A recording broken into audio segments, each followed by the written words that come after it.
ब्रह्ममुरारिसुरार्चितलिङ्गं निर्मलभासितशोभितलिङ्गम् जन्मजदुःखविनाशकलिङ्गं तत्प्रणमामि सदा शिवलिङ्गम् देवमुनिप्रवरार्चितलिङ्गं कामदहनकरुणाकरलिङ्गम् रावणदर्पविनाशनलिङ्गं तत्प्रणमामि सदा शिवलिङ्गम्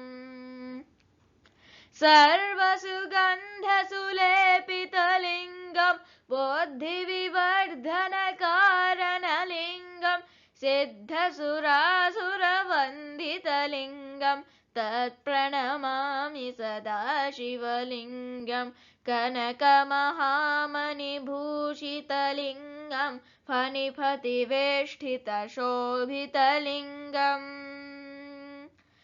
दक्षसुयज्ञविनाशनलिङ्गं तत्प्रणमामि सदा शिवलिङ्गम् कुङ्कुमचन्दनलेपितलिङ्गं पङ्कजहारसुशोभितलिङ्गम्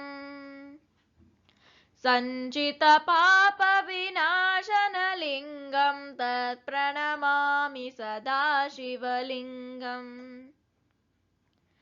देवगणार्चितसेवितलिङ्गं भावैर्भक्तिविरेवचलिङ्गं दिनकरकोटिप्रभाकरलिङ्गं तत्प्रणमामि सदा शिवलिङ्गम् अष्टदलोपरिवेष्टितलिङ्गं सर्वसमुद्भवकारणलिङ्गम्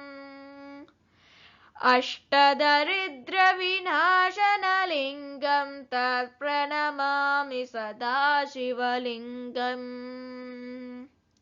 सुरगुरुसुरवरपूजितलिङ्गं सुरवनपुष्पसदार्चितलिङ्गम् परमपदं परमात्मकलिङ्गं तत्प्रणमामि सदा शिवलिङ्गम् लिङ्गाष्टकमिदं पुण्यं यः पठेत् शिवसन्निधौ